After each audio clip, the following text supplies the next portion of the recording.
Welcome to our last video on growing leaders.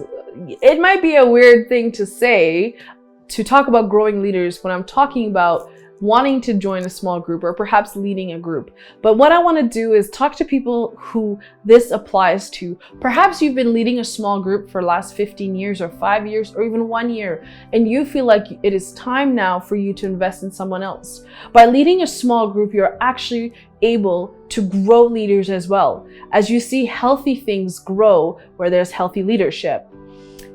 Healthy leaders produce healthy leaders. Very simple. The reason why I say this is oftentimes you've probably looked around your small group and thought about people that would be really great to lead a group. It is not always the person who talks the most, but it's also the person who is able to just hear and pay attention. And so this is so interesting because when we grow leaders, what we're doing is we are replicating some things. So here's a couple of points that I want to share with you guys, and this is something I share with our small group leaders, our former leaders, is there's 3 ways to grow small groups, actually 4 ways. First one is to invite them in. Invite them into your life, invite them into a relationship. And if you see that they are growing in the small group, there's an interest there, what we want to do is we want to invite them in a little bit closer and say, hey, I'm going to give you a little bit more responsibility. And the second thing to grow a leader is to model the behavior. You see, growing leaders is not all about just training, but it's actually about life application. And this is just the model for discipleship. We need to lead by example. We need to model the behavior, and we need to show them that this is how it's done. You see, even Jesus did this a lot. This is how he was able to make disciples, was through his life and the way he lived his life, that it actually was able to show disciples what it meant to be a follower of Christ. And so these are things that as Christians, it's very important for us to model the behavior. If that means you've had a lot going on and you want a leader to come underneath you and to learn from you, is to model the behavior. The third thing that's really important to grow leaders, and this is our desire for small groups, is that each small group would produce leaders that could lead more groups, is to provide feedback and to provide support. You see, John chapter 15 verse 2 says, he cuts off every branch in me and bears no fruit, while every branch that does bear fruit, he prunes it, also that will be even more fruitful. You see, there's some pruning process that happens when we are growing. And these are growing pains that happen as leaders. But the pruning occurs when the vine produces no fruit. So correctional feedback actually allows us to produce fruit. And the other thing is directional feedback. Directional feedback, it correlates with the verse that I just said, which is pruning occurs when the fruit grows, so it can be more fruitful. So being directional in our feedback is very important. Whether it's, hey, can I help you with this? Let me correct your behavior with this. These are really important things. Leaders produce leaders.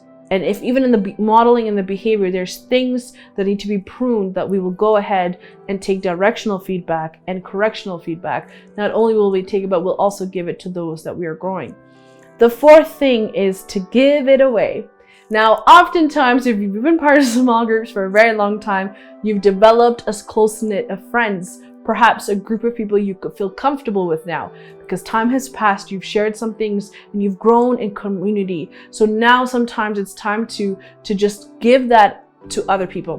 What I'm trying to say is that duplication or replication of what has worked is great. With small groups, we want to be able to delegate tasks, sharing responsibilities, giving people an opportunity to step up and to rise up. Leadership is really great because we want to develop devoted followers of Jesus Christ.